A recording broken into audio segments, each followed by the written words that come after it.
ผมอยากให้ทุกท่านลองนึกย้อนกลับไปนะครับตอนที่เรายังไม่ได้ฉีดวัคซีนโควิด -19 สักเข็มเดียวเลยว่าทุกท่านรู้สึกอย่างไรเมื่อมีบุคคล3บุคคลนะครับเดินเข้ามาหาแล้วก็พยายามจะบอกให้ทุกท่านเนี่ยอยากจะฉีดวัคซีนโน้มน้าวพวกเราสื่อสารกับพวกเราแบบที่1ครับเขาจะใช้คำพูดลักษณะแบบนี้หวัดนี้เป็นหวัดกระจอกหวัดที่ถ้าเกิดว่าคุณฉีดรับรองครับว่าคุณหายแน่นอนและโรคนี้ไม่ได้ร้ายแรงอย่างที่คุณคิด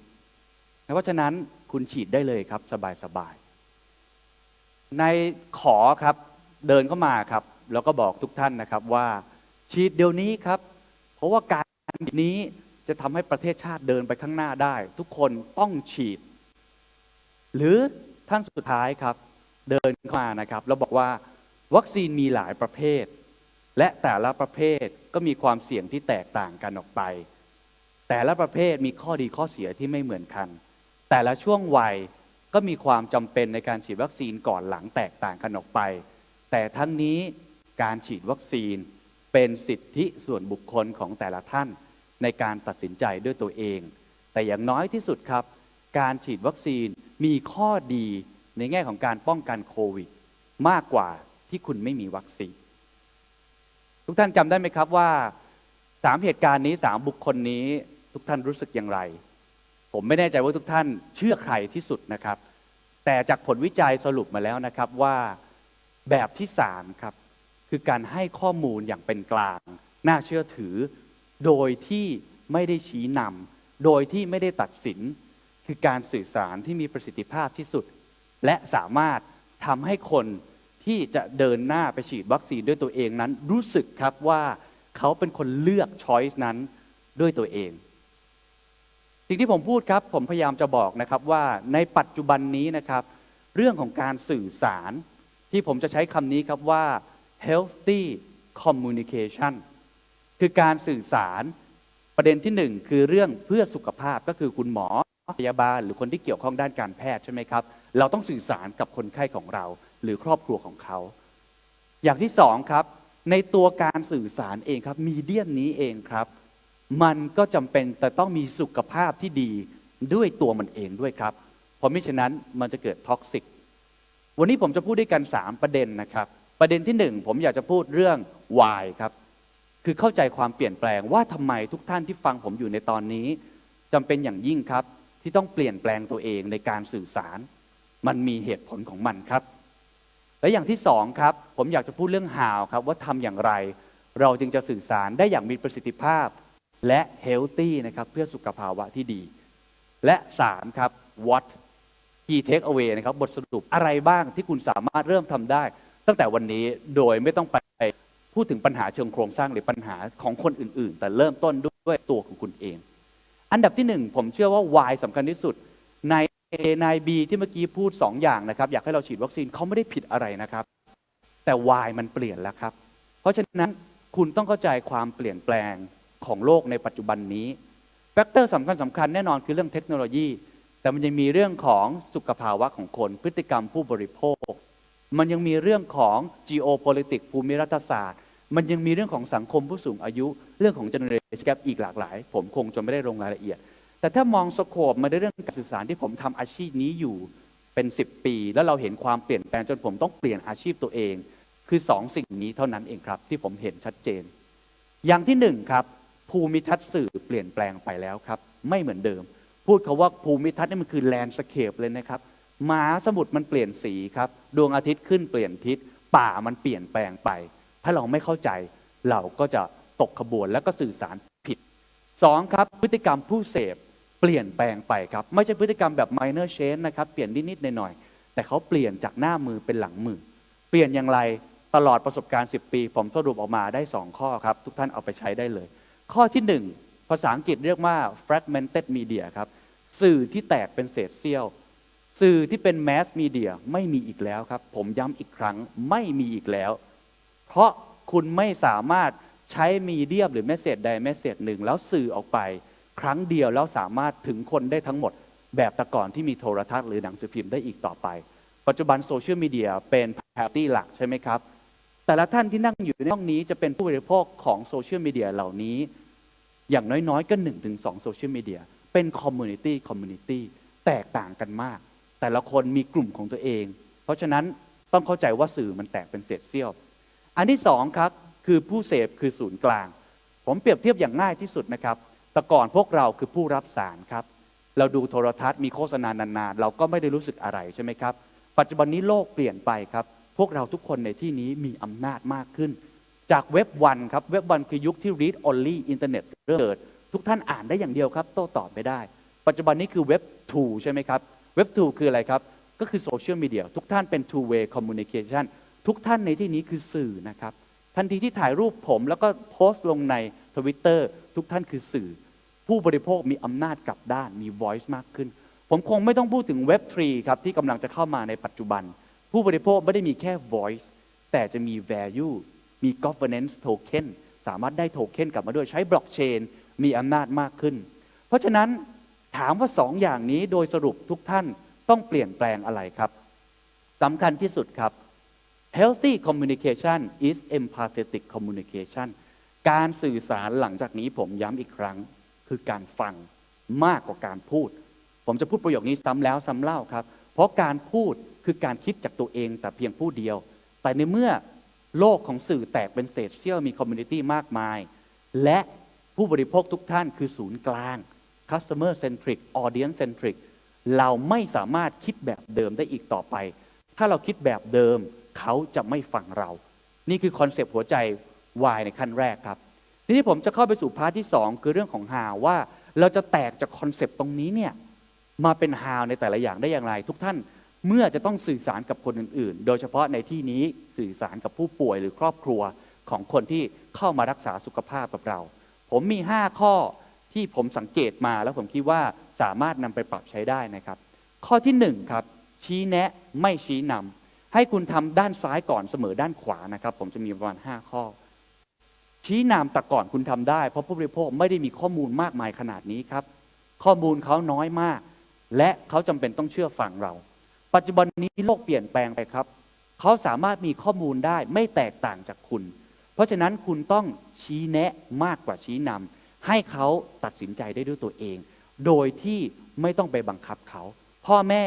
เมื่อไหร่ก็ตามที่บังคับลูกก็จะไม่ฟังทันทีเพราะเขารู้สึกเขามีอำนาจมากขึ้นเพราะฉะนั้นสิ่งที่เราทำได้คือชี้แนะมากกว่าชี้นำอย่างที่2ครับ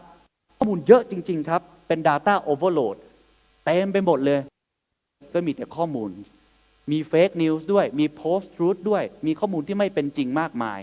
เพราะฉะนั้นสิ่งที่คุณควรจะทำหลังจากนี้ในการสื่อสารครับคือเรียบง่ายไม่ซับซ้อนถ้าเกิดคุณพูดอะไรแล้วคนไม่เข้าใจอย่าไปโทษคนที่ฟังครับโทษตัวเราเองว่าคุณอาจจะไม่เข้าใจเรื่องนั้นดีพอผมเข้าใจครับว่าเรื่องการแพทย์เรื่องสุขภาพเป็นเรื่องที่ซับซ้อนแต่นี่เป็นวิธีการเดียวครับที่ทำให้เขาเชื่อเรามากขึ้นและอยากจะทำตามที่เราพูดเพราะฉะนั้นหลังจากนี้คุณต้องทำความเข้าใจเรื่องนั้นก่อนและพูดออกมาเขียนออกมาสื่อสารออกมาแบบเรียบง่ายไม่ซับซ้อน3ครับรอบด้านไม่ใช่แค่รอบตัว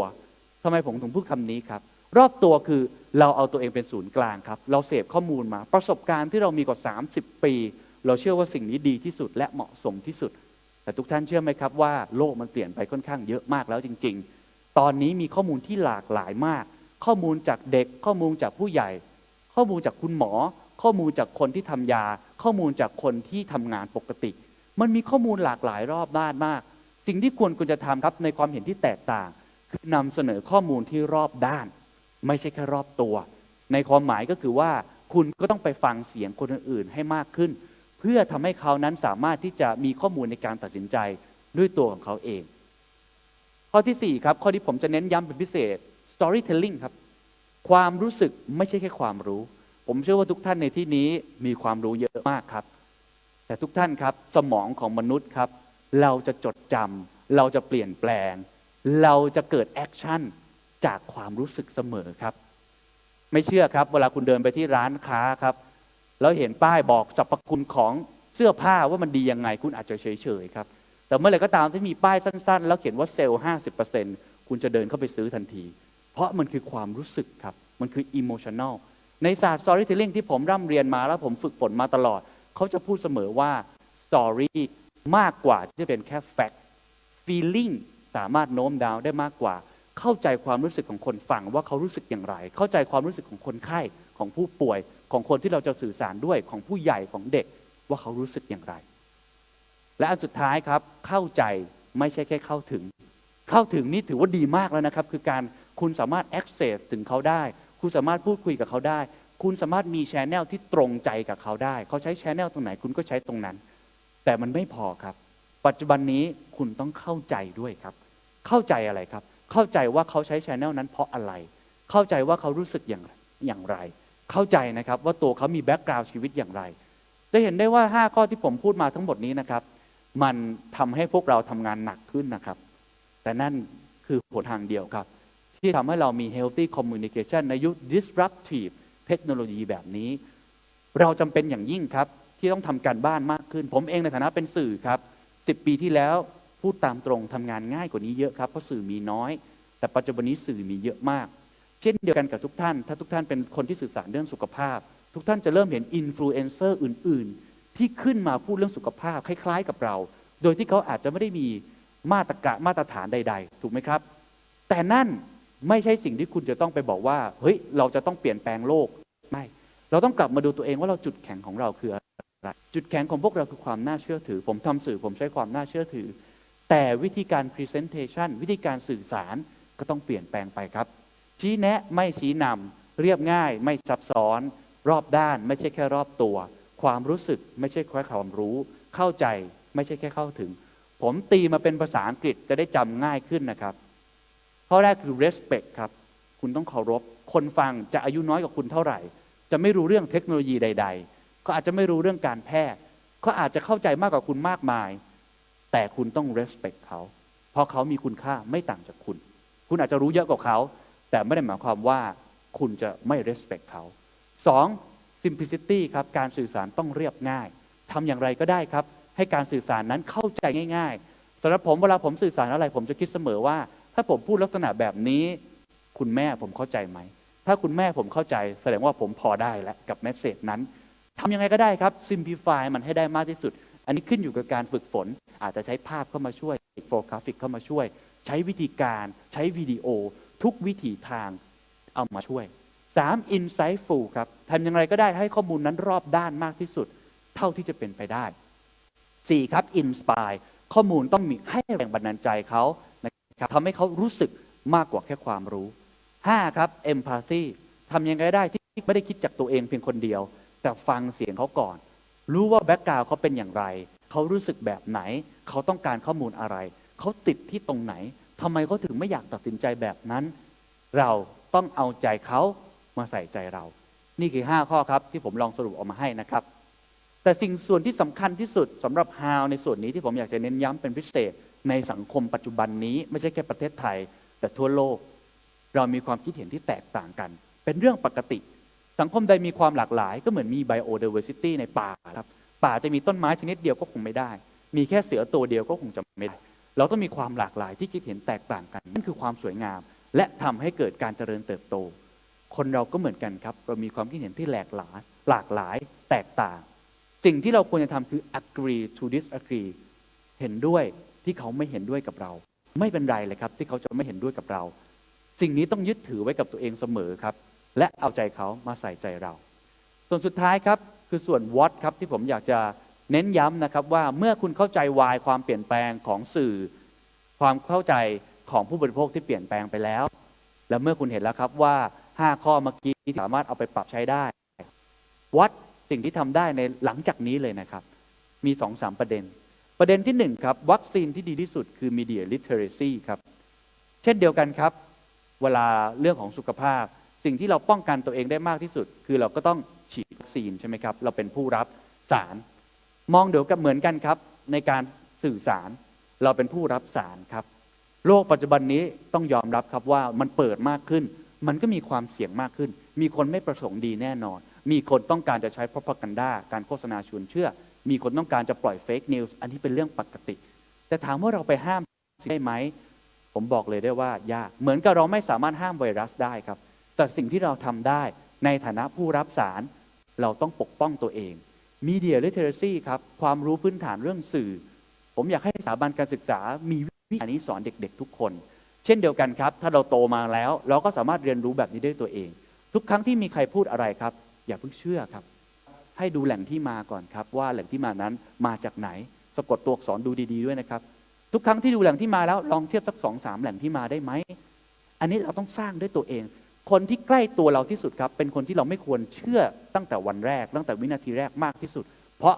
เราจะกาดตกทันทีมีโอกาสที่จะไม่มี media literacy อันนี้เป็นในแง่ของผู้รับสารนะครับส่วนในแง่ผู้ส่งสารครับเปรียบเทียบคล้ายๆกันเลยครับเรื่องสุขภาพทุกท่านก็ต้องใส่หน้ากากไหมครับแม้ว่าเราฉีดวัคซีนแล้วเรามี media literacy แล้วตัวเราเองครับก่อนจะพูดอะไรก่อนจะโพสต์อะไร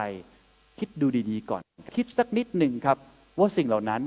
ประโยชน์จริงหรือไม่เกิดเป็นพิษที่ทำให้คนอื่นรู้สึกไม่ดีใช่หรือไม่เพราะฉะนั้นโดยสรุปทั้งหมดครับผมคิดว่าวัดที่ผมอยากจะบอกนะครับ